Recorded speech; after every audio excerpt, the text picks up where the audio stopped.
Hello viewers, एक बार फिर से स्वागत है आप सभी का हमारे YouTube channel forestry now easy पे।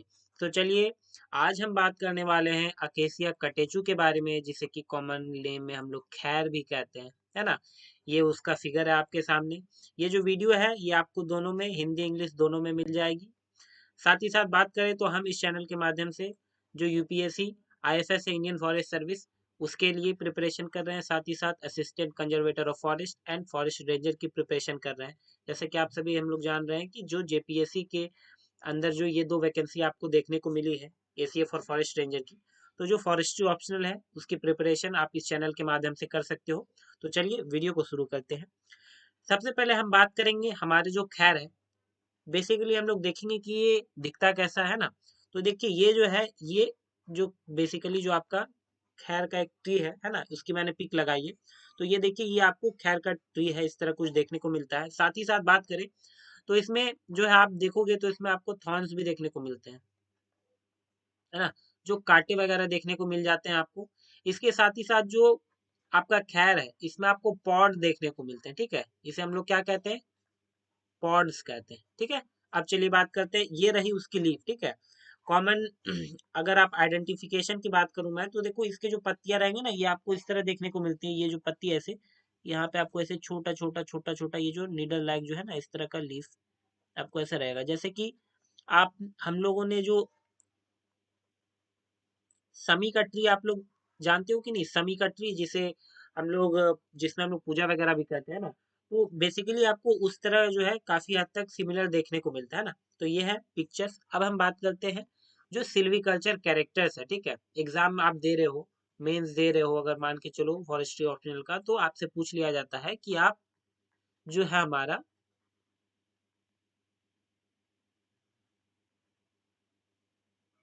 कि कोई ट्री दे दिया है उन्होंने और बोल रखा है कि आप इसके बारे में सिल्वीकल्चर कैरेक्टर्स को डिफाइन करो, या फिर ये ऑल ओवर दे रखा है कि इस ट्री के बारे में आपको डिस्क्रिप्शन लिखना है, ठीक है।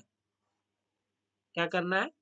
आपको डिस्क्रिप्शन लिखना है किसी पर्टिकुलर ट्री के बारे में। मान के चलो साल को दे दिया आपको, टीक को दे दिया, है ना।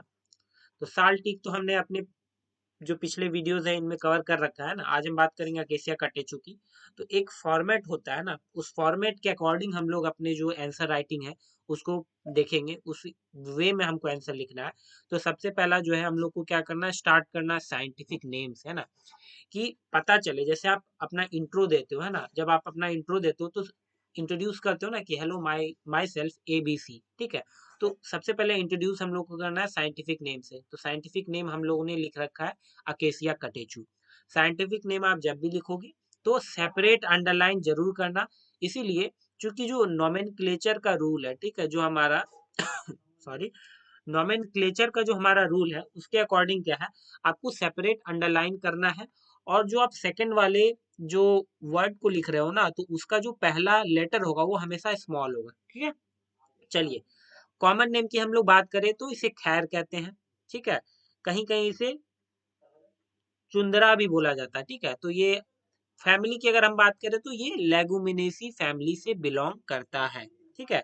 इसके बाद हम बात करेंगे डिस्ट्रीब्यूशन की। तो डिस्ट्रीब्यूशन आपको कहाँ कहाँ देखने को मिलता है, ये पूरे जो हमारा कंट्री है, पूरा जो इंडिया, ये आपको देखने को मिल जाएगा वहां पे। बट कुछ रीजन है जहाँ पे ये आपको देखने को नहीं मिलेगा, जैसे कि जो एरिड पार्ट है राजस्थान का, वहां पे। और उसके साथ ही साथ आपका जो हाइयर और ट्रांस हिमालयन वाला जो एरिया है, वहां पे नहीं देखने को मिलेगा, ठीक है। बाकी ऑल ओवर आपको ये मिल जाता है। इसके साथ ही अगर हम बात करें कि इसकी जो फेवरेबल कंडीशन है, सपोर्टिव कंडीशन है, जहाँ पे ये अच्छा खासा ग्रो करता है ना, तो ये है आपका पोरस एलुवियल सॉइल जो होगा, ठीक है। जनरली आपको ये अलोंग दी बैंक्स, ठीक है, along the banks of river भी ये आपको काफी ज्यादा देखने को मिलता है। ये एक सूटेबल कंडीशन इसके लिए क्रिएट करती है। इसके साथ हम बात करते हैं कि जो अकेसिया की स्पीसीज है, ठीक है, इसमें काफी सारी वेराइटीज आपको देखने को मिलती है। मेनली जो हम लोगों का जो आपका जो इंडियन फॉरेस्ट सर्विस जो यूपीएससी की सिलेबस है, और जो जेपीएससी, एसीएफ और रेंजर का जो सिलेबस है ना, इसमें जो हम लोगों को अकेसिया कटेचू के बारे में मेंशन कर रखा है, तो हम लोग अकेसिया कटेचू को डिटेल में पढ़ेंगे, ठीक है। अकेसिया चुंद्रा और अकेसिया सेंड्रा के बारे में डिटेल में नहीं पढ़ेंगे, ठीक है। चलिए, तो वैरायटी की बात करें तो पहला है हमारा अकेसिया कटेचू, ये आपको सब हिमालयन ट्रैक्ट और पंजाब वाले एरिया में देखने को मिलता है। इसके साथ ही साथ अकेसिया चुंद्रा जो है ये आपको साउदर्न पेनिनसुलर में देखने को मिलेगा। जैसे मान के चलिए हमारी इंडिया की मैप है ना, तो आपका जो ये है, ठीक है, ये मान के चलो आप इंडिया का मैप है, तो ये जो ये वाला जो रीजन है ये हो गया हमारा पेनिनसुलर इंडिया। ठीक है, तो साउदर्न पेनिनसुलर में आपको देखने को मिलता है। साथ ही साथ जो अकेसिया सैंड्रा है ये आपको कोस्टल एरियाज में देखने को मिलेगा, और साथ ही साथ जो साउदर्न पेनिनसुलर वाले एरिया वहां पे आपको इसको देखने को मिल जाएगी। चलिए, हिंदी वालों के लिए ये आपको अकेसिया कैटेचू लिखना है। वैज्ञानिक नेम जो है अकेसिया कैटेचू, कॉमन नेम या सामान्य नेम खैर हम लोग कहते हैं, या फिर आप क्या करोगे इसे चुंदरा भी कहते हैं। परिवार फैमिली ये लेगुमिनेसी फैमिली से बिलोंग करती है। वितरण की हम बात करें तो ये पूरे देश में पाया जाता है, सिवाय राजस्थान के शुष्क हिस्सों या ऊंचे और ट्रांस हिमालय क्षेत्रों में। यह छिद्रपूर्ण जलोढ़ मिट्टी पर अच्छी तरह से पनपता है। प्रकार की बात करें तो Acacia catechu, Acacia chundra, Acacia sundra. ठीक है, चलिए अब हम बात करते हैं अकेसिया कटेचू की फेनोलॉजी की।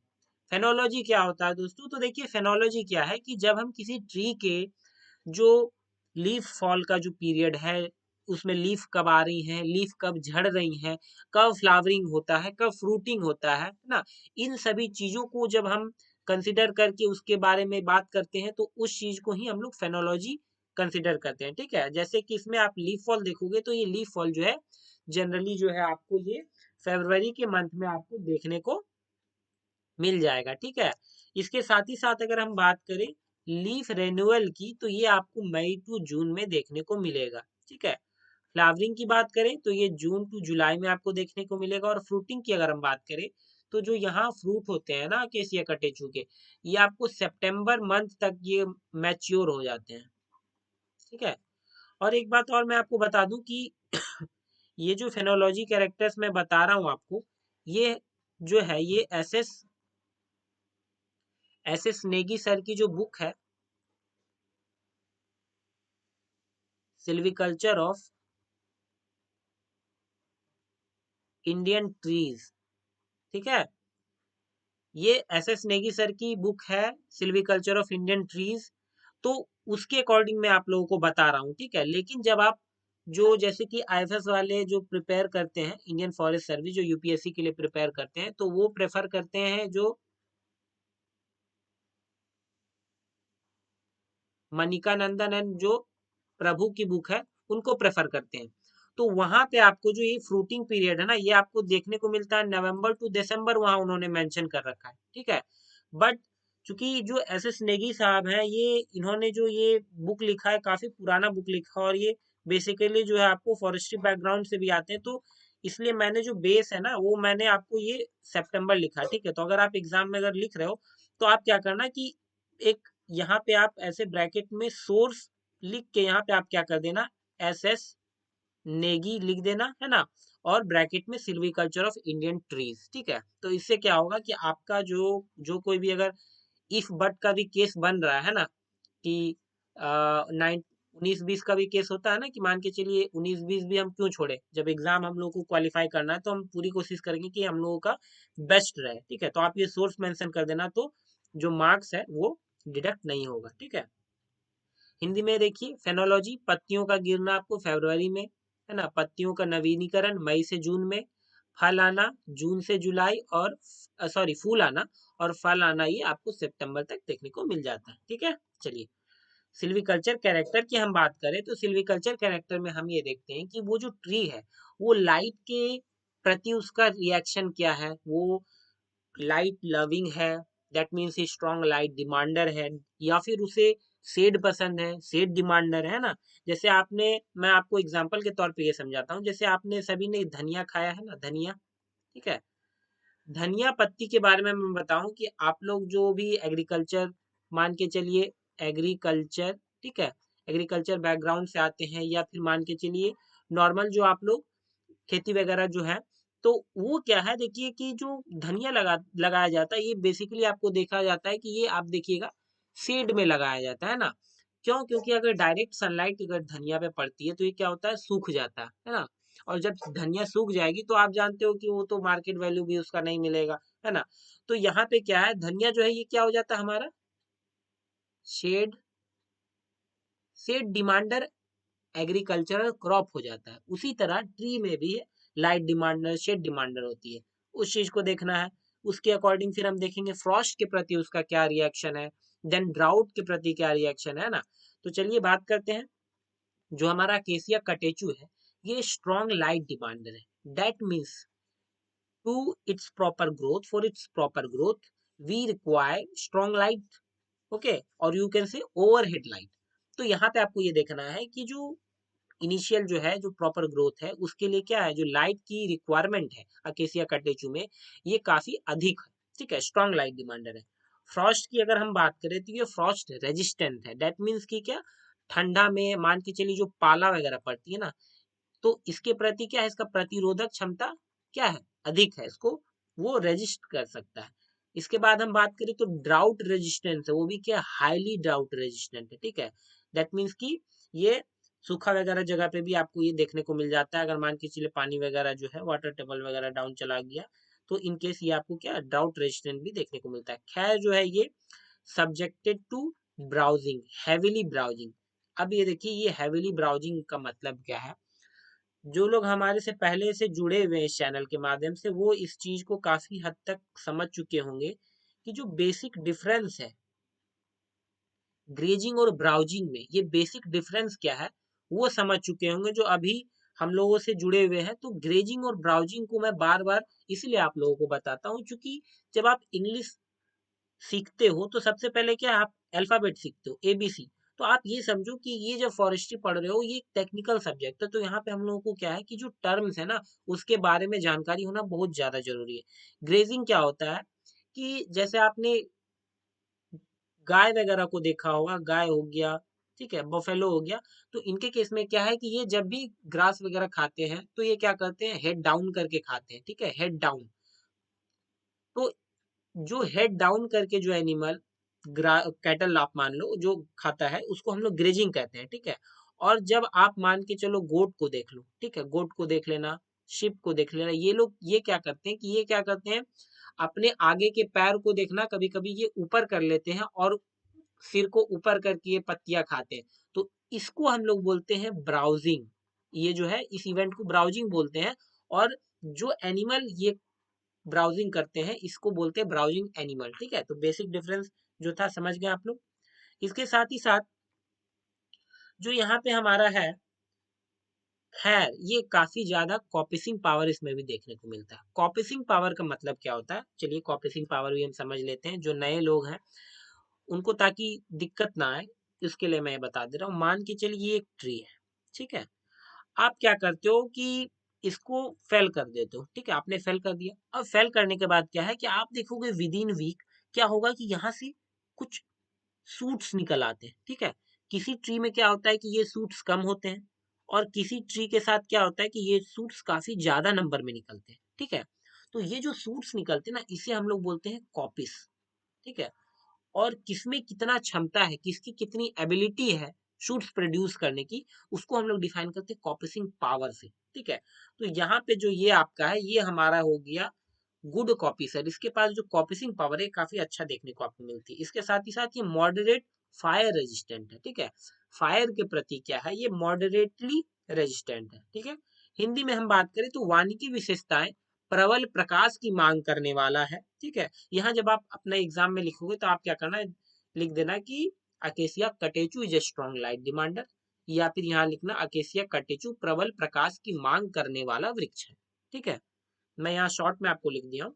इसके साथ ही साथ ये ठंड प्रतिरोधक है, प्रतिरोधी है, इसके साथ अत्यधिक सूखा प्रतिरोधक है, खैर भारी ब्राउजिंग के अधीन है, ठीक है। इसके साथ अच्छी कॉपिसिंग शक्ति है और मध्यम रूप से अग्नि प्रतिरोधक क्षमता इसमें पाया जाता है। चलिए अब हम बात करते हैं रीजेनरेशन की, ठीक है। रीजेनरेशन क्या होता है, आप में से अधिकतर लोग जितने जुड़े हुए हैं सारे के सारे ये आराम से बता देंगे रीजनरेशन क्या है। कि जब हम किसी जो आपका जो ट्री है, ठीक है, उसको कैसे हम लोग पुनर् जो है उसका, आप कह सकते हो कि जो प्रोड्यूस है, ठीक है ना, उसका जो फिर से लाइफ है उसको हम लोग बोलते हैं रीजनरेशन। मान के चलो आपने क्रॉप लगा रखा है यहाँ पे, ठीक है, मान लो यहाँ पे आपका फॉरेस्ट क्रॉप है, मान लो आपका यहाँ पे है जो फॉरेस्ट क्रॉप है, ये मान को चलो साल का, ठीक है। अब क्या है कि जो साल है ना, तो यहाँ पे तो मान के चलो 1 2 3 4 5 5 ट्रीज है आपको, ठीक है। अब क्या है, आप चाह रहे हो कि यहाँ पे हम लोग को क्या है 10 ट्री चाहिए करना है, ठीक है। क्यों? क्योंकि साल का जो टिम्बर होता है, साल का जो टिम्बर होता है क्या होता है, काफी ज्यादा वैल्यूएबल होता है, इससे फर्नीचर्स वगैरह बनाए जाते हैं। तो हम क्या करते हैं, उसको रीजनरेट करते हैं। रीजनरेट करना दैट मीन्स इसका मल्टीप्लाई करते हैं, सो दैट कि क्या है, हमारा जो टिम्बर का नीड है, जो मार्केट वैल्यू है, ठीक है, इकोनॉमिक जो नीड है, वो सभी हम लोग का फुलफिल हो, ठीक है। इसमें हम लोग देखे थे कि नेचुरल रिजनरेशन और artificial regeneration. Natural regeneration that means कि जो आपको स्वतः ही हो जाता है ना, बाय नेचर। और आर्टिफिशियल रिजनरेशन में क्या है, ह्यूमन इंटरवेंशन होती है ना। तो आर्टिफिशियल और नेचुरल रिजनरेशन में हम बात करें तो नेचुरल रिजनरेशन जो अकेसिया कटिचू का होता है, ये सीड से होता है। अब सीड से कैसे होगा, तो देखिए हमने बात करी थी शुरू में, जो पिक्चर्स दिखाया था, पॉड्स दिखाया था आपको, देखिए ये देखिए मैंने आपको पॉड्स दिखाया था। इस पॉड्स के अंदर होते हैं सीड्स, ठीक है। तो हम लोग क्या करते हैं, जब नेचुरल रिजनरेशन जब होता है, इसमें क्या होता है कि जब पॉड्स क्या होते हैं ग्राउंड पे गिरते हैं, जमीन पे गिरते हैं, वो क्या करते हैं, वहां से फिर वो सीड जो है जर्मिनेट होता है और फिर प्लांट वहां पे ग्रो करता है। ये हो गया आपका नेचुरल रिजनरेशन। आर्टिफिशियल रिजनरेशन में क्या होता है, हम लोग डायरेक्ट सोइंग करते हैं और प्लांटिंग करते हैं। डायरेक्ट सोइंग में क्या होता है कि सबसे पहले हम लोग क्या करते हैं, पॉड का कलेक्शन होता है, ठीक है, कलेक्शन ऑफ पॉड्स। क्या करोगे आप, पॉड को कलेक्ट करोगे, उसके बाद उसके अंदर से हम लोग को सीड निकालना है, एंड देन हम लोग क्या करेंगे कि हम लोग फिर उसको सो करेंगे। सोइंग जो होता है ये आपको याद रखना है कि जो सोइंग का टाइम पीरियड होना चाहिए, ठीक है, जब आप सो कर रहे हो तो यहाँ पे हम लोग को देखना है कि जो आपका ऑनसेट ऑफ रेनी सीजन होता है ना, ऑनसेट ऑफ रेनी सीजन, ठीक है, रेनी सीजन, रेनी सीजन, इस टाइम पे हमको डायरेक्ट सोइंग करना है। प्लांटिंग की बात करें तो यहाँ पे हम लोग को क्या करना पड़ता है, यहाँ पे हम लोग को नर्सरी अप्रोच जो है वो लेना पड़ता है। दैट मीन्स कि क्या, सबसे पहले हम लोग नर्सरी में प्लांट को डेवलप करेंगे, उसके बाद क्या करेंगे, वहां से हम उसको क्या करते हैं, ट्रांसप्लांट करते हैं। क्या करते हैं, ट्रांसप्लांट करते हैं, ठीक है। और ट्रांसप्लांटेशन जो होगा ये भी क्या होगा, आपका ऑनसेट ऑफ जो मॉनसून है उसके साथ साथ आपको ये करना है। सीड ट्रीटमेंट की बात करें, सीड ट्रीटमेंट यहाँ पे इंपॉर्टेंट हो जाता है, ठीक है। यहाँ पे हम लोग को क्या करना है कि 24 घंटे हम लोग को जो सीड्स है, ठीक है, जो सीड्स है उसको क्या करना है, वाटर में हमको सोक करके रखना है, सो दैट कि क्या है, जो हमारा जो सीड डॉर्मेंसी है, ठीक है, डॉर्मेंसी, जो सीड डॉर्मेंसी है हमारी, ठीक है, रुकिए मैं फिर से लिख देता हूँ, यहाँ क्लियर नहीं हो पाया, ये देखो मैं लिख देता हूँ, जो हमारा सीड डॉर्मेंसी है वो क्या होना चाहिए, ब्रेक हो जाना चाहिए। सीड डॉर्मेंसी क्या है, मैं आपको सरल भाषा में समझाता हूँ। मान के चलो ये आपने मैंगो, मैंगो का एग्जांपल लेते हैं, सभी ने खाया है। मैंगो में देखो क्या होता है कि जब हम लोग उसका जो फ्लैशी पार्ट है ना, जो हमारा फ्लैशी पार्ट होता है उसको हम लोग खा लेते हैं तो हमको मिलता है क्या, एक जो हार्ड सा, एक हार्ड स्ट्रक्चर मिलता है जिसको हम लोग गुठली बोलते हैं ना। कई लोग इसे सीड भी समझ लेते हैं, है ना, कि इसको हम लोग जमीन में डालेंगे तो इससे प्लांट हो जाएगा। सीड नहीं है ये, एक्चुअली क्या है ना, एक लेयर है, ठीक है, एक लेयर है सीड का, सीड इसके अंदर होता है ना। तो हम लोग क्या करते हैं कि मान के चलो कुछ ऐसे ट्रीज के सीड्स होते हैं, जैसे कि हमने बात करा था टीक में, ठीक है। ये क्या होता है, इसका जो ऊपर का जो लेयर होता है ना, ये लेयर काफी ज्यादा स्ट्रांग होता है, रफ टफ होता है ना, ब्रेक ही नहीं करता है। तो जब तक ब्रेक नहीं करेगा तो ये अंदर का सीड फिर बाहर निकलेगा कैसे, जर्मिनेट कैसे होगा।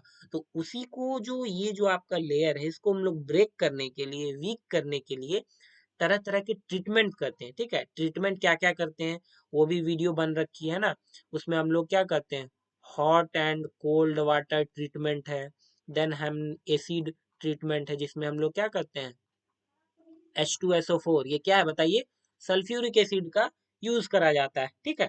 तो ये है।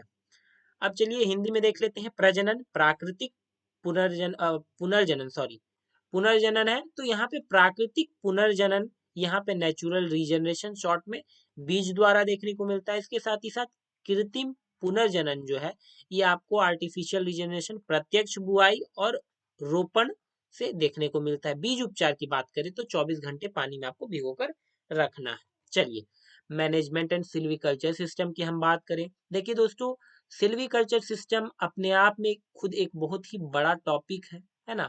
और इसके लिए हम लोगों ने सेपरेट 6 वीडियोस, ठीक है, एक दो नहीं 6 वीडियोस बना रखे हैं, जिससे कि कंप्लीट सिल्वीकल्चर सिस्टम को हम लोगों ने खत्म कर रखा है ना। तो इसमें जो सिल्वीकल्चर सिस्टम है, हम लोग इसको क्लियर फेलिंग सिस्टम के अंदर जो अकेसिया कटेचु है उसको मैनेज करते हैं ना, कॉपीज विद स्टैंडर्ड सिस्टम के साथ मैनेज करते हैं और सिलेक्शन सिस्टम से मैनेज करते हैं, ठीक है। जो ये सिस्टम्स होते हैं ना, इसमें क्या है बेसिकली, मान के चलो मैं एक रफ आइडिया दे देता हूँ जो नए व्यूअर्स हैं। मान के चलिए आप जो क्रॉप्स वगैरह लगाते हो, तो आप क्या करते हो कि कुछ ऐसे क्रॉप्स होते हैं जिसको आप क्या करते हो, सिंपली लैंड पे लगा देते हो, ठीक है, जैसे हो गया आलू हो गया, भिंडी हो गया।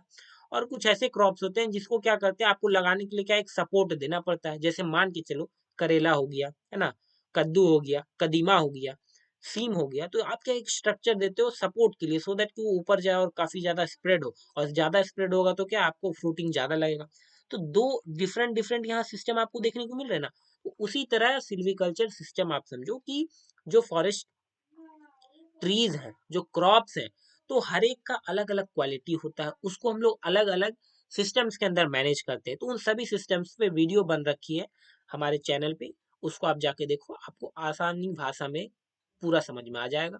अब हिंदी में बात करें प्रबंधन और वानिकी प्रणाली की, तो देखिए सबसे पहला क्या है, साफ कटाई प्रणाली, ठीक है। तो इस प्रणाली में क्या होता है, सभी पेड़ों को एक ही समय पे काट लिया जाता है, ठीक है, जिससे कि नया वनस्पति चक्र शुरू होता है, नया एक आपका जो फेलिंग साइकिल शुरू होगा।